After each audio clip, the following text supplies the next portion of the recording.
Oke, kita langsung aja bahas sebuah pertanyaan yang kedengerannya aneh banget, tapi justru dari sini kita bisa membongkar cara kerja tubuh kita yang luar biasa. Jadi ceritanya gini, semua ini berawal dari sebuah pertanyaan yang sangat-sangat aneh. Sebuah ide yang saking anehnya sampai memenangkan Ig Nobel Prize. Itu loh penghargaan untuk penelitian yang pertama bikin kita ketawa, tapi abis itu bikin kita mikir keras. Iya, Anda nggak salah dengar. Pertanyaannya beneran sesederhana itu. Apa kita bisa makan bahan anti lengket dari wajan kita biar merasa kenyang? Kedengarannya gila kan? Tapi coba deh kita ikuti alur pemikiran ini, karena ini bakal membawa kita ke penemuan yang menarik banget. Nah, pertanyaan aneh ini justru membongkar sebuah mitos besar yang mungkin kita semua percaya soal makanan dan rasa kenyang. Nah, ini dia intinya. Kita sering banget mikir kalau kenyang itu ya simpel aja. Kalori masuk, perut penuh, selesai. Padahal realitanya jauh lebih rumit dari itu. Rasa kenyang itu bukan sekadar hitung-hitungan kalori, tapi hasil dari sebuah sistem biologis yang super canggih. Jadi, tubuh kita itu nggak cuma ngitung kalori, dia juga mempertimbangkan banyak hal. Ada peregangan lambung, ya, seberapa penuh perut kita secara fisik, terus sensasi mengunyah itu sendiri juga ngasih sinyal.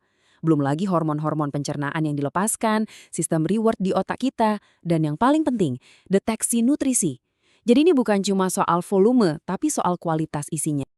Oke, para ilmuwan ini penasaran, gimana caranya kita bisa mengisolasi satu faktor aja, yaitu volume fisik. Nah, mereka pakai bahan yang ya nggak biasa banget. Pilihannya jatuh ke PTFE alias Teflon. Loh, kok Teflon? Justru ini yang bikin jenius. Teflon itu kan cuma ngasih volume, bikin perut rasa penuh, tapi sama sekali nggak bisa dicerna. 0 kalori, 0 nutrisi. Benar-benar cuma pengisi doang. Gimana sih cara mereka ngelakuin eksperimennya? Desainnya rapi banget. Jadi, subjek dibagi jadi beberapa grup. Terus, mereka dikasih makanan yang volumenya sama persis, tapi isinya beda-beda. Ada makanan normal, ada yang rendah kalori, dan ada yang dicampur partikel teflon ini. Nah, abis itu, mereka ukur semuanya. Seberapa kenyang mereka, berapa lama sampai mereka makan lagi, dan seberapa banyak mereka makan di sesi berikutnya.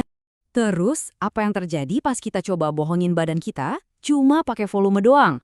Hasilnya bener-bener nggak terduga. Dan ternyata, di awal-awal berhasil loh. Mereka yang makan makanan teflon ini beneran merasa kenyang. Sinyal dari peregangan lambung itu cukup buat ngasih tahu otak, oke, stop makan dulu. Setidaknya untuk sementara. Tapi, nah ini dia kuncinya. Rasa kenyang itu sama sekali nggak awet. Cuma sebentar banget. Sinyal pertama tadi langsung ditimpa sama sinyal lain yang lebih kuat dan lebih jujur. Coba dilihat grafiknya. Ini jelas banget. Rasa kenyang dari makanan beneran yang ada nutrisinya itu tahan lama. Sementara yang dari teflon langsung anjlok. Tubuh kita itu pinter, nggak bisa dibohongin lama-lama. Nah, ini bagian paling gilanya. Setelah rasa kenyang palsu itu hilang, para subjek ini justru malah makan lebih banyak di waktu makan berikutnya. Seolah-olah badan mereka bilang, tadi dibohongin ya, sekarang gue balas dendam, butuh energi beneran. Jadi, semua hasil aneh ini justru mengungkap sebuah desain yang super cerdas dari tubuh dan otak kita. Inilah yang kemudian dikenal sebagai model rasa kenyang 2 tahap. Idenya adalah rasa kenyang kita itu nggak cuma satu lapis, tapi ada 2 sistem yang kerja bareng. Oke, kita bedah ya. Pertama, ada lapisan langsung atau fisik. Ini jangka pendek, dipicu sama perut yang meregang pas kita makan. Nah, teflon cuma main di level ini. Tapi ada lapisan kedua, lapisan berkelanjutan atau metabolik. Ini jangka panjang. Ini baru aktif pas tubuh kita benar-benar menyerap nutrisi dan hormon-hormon tertentu keluar. Tanpa lapisan kedua ini, otak kita sadar, wah gue ditipu nih. Makanya muncul paradoks kenyang tapi lapar. Oke, sekarang mungkin Anda bertanya, terus apa hubungannya ini sama saya? Oh, ini penting banget, terutama buat siapapun yang pernah pusing soal diet atau ngerasa lapar terus. Jadi, apa artinya semua ini?